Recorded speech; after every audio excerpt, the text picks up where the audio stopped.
La veille au soir, elle a rêvé qu'elle remportait le gros lot. Alors, elle demande à son mari d'acheter un ticket avec les chiffres de leur anniversaire de mariage. Mais Charlie se trompe, au lieu du 27, il note le 26. Furieuse, sa femme lui passe un savon. Au même moment, les résultats du tirage sont annoncés à la télé. Et contre toute attente, Charlie a bel et bien gagné 4 millions de dollars. Folle de joie, sa femme décrète aussitôt, désormais, leur anniversaire de mariage sera le 26. Mais Charlie, lui, est loin d'être heureux, car il s'est engagé à partager la moitié du gain avec une inconnue. Yvonne, une serveuse dans un petit café. Yvonne était venue s'installer à New York avec son mari. Mais ce dernier a vidé leur compte, explosé la carte de crédit, avant de disparaître dans la nature. Elle se retrouve ruinée, incapable même de payer un avocat pour divorcer. Ce jour-là, elle arrive en retard au travail malgré sa course folle, et son patron lui retire sa prime d'assiduité. Cette succession de malheurs la plonge dans une profonde détresse. Ce même jour, Charlie passe par son café et commande un café, avant de se rendre compte que son portefeuille est vide. Yvonne, déjà à bout, pense qu'il cherche simplement une excuse pour ne pas payer. C'est alors que Charlie tombe sur un vieux ticket de loterie dans son portefeuille. Sincèrement, il lui dit, si je gagne, je te donne la moitié. Si je perds, je reviendrai te payer demain. Yvonne croit à une plaisanterie, ne le prend pas au sérieux. Charlie lui-même ne pense pas que ça ira plus loin. Mais, contre toute attente, le ticket est gagnant et c'est le jackpot.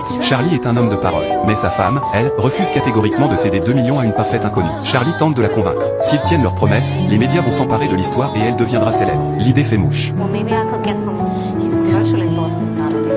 Elle accepte d'inviter Yvonne à la remise du prix. Tous trois se rendent donc ensemble sur le plateau télé. Face aux caméras, la femme de Charlie déclare fièrement « Je suis une femme de parole ». Elle est ensuite invitée à embarquer sur un luxueux paquebot, en compagnie d'autres gagnants de la loterie et de riches investisseurs. À bord, elle aperçoit un magnate expliquer ses stratégies boursières. Sans hésiter, elle se précipite vers lui pour lui demander des conseils. Charlie, lui, ne s'intéresse pas du tout à ce monde. Il s'éloigne, rejoint le pont du bateau et aperçoit Yvonne. Elle a un problème, elle a oublié de prendre de la monnaie. Et le chauffeur de taxi refuse de faire la pointe. Charlie paie la course pour elle. Mais alors qu'il s'apprête à embarquer, la sirène du bateau retentit, le paquebot lève l'ancre. Trop tard, il le rate. Charlie, qui n'aime pas les mondanités, propose à Yvonne d'aller dîner dans un petit restaurant au bord du fleuve. Pendant ce temps, sa femme n'a même pas remarqué son absence. Elle est absorbée par sa conversation avec le riche investisseur. Charlie et Yvonne parlent de leur vie conjugale. Elle lui confie qu'elle est officiellement divorcée, et lui réalise qu'il n'est pas heureux en mariage. Il n'a rien en commun avec sa femme. Ils ne partagent ni valeurs, ni centre d'intérêt. Yvonne, elle, rêve d'un amour sincère et simple. Et c'est précisément ce que Charlie recherche aussi. Ils dansent ensemble, emportés par une atmosphère romantique. Yvonne se rapproche de lui, mais Charlie se retient. Il ne veut pas trahir sa femme. Mais avec le temps, sa femme rentre de moins en moins à la maison, préférant passer ses journées avec le riche homme d'affaires à spéculer en bourse. Charlie, lui, s'engage dans des œuvres caritatives avec Yvonne. Ils ont la même vision du monde, les mêmes passions, deux âmes sœurs, tout simplement. Un jour, une photo d'eux ensemble à un événement caritatif fait la une des journaux. Folle de rage, sa femme l'accuse d'infidélité et le met dehors. Au même moment, l'ex-mari d'Yvonne apprend qu'elle a touché de l'argent. Il tente de revenir dans sa vie, insiste pour se remarier, et s'incruste même chez elle. Yvonne n'a d'autre choix que de partir avec ses valises et de s'installer à l'hôtel. Et c'est dans ce même hôtel qu'elle recroise Charlie. Comme si tout cela était écrit d'avance.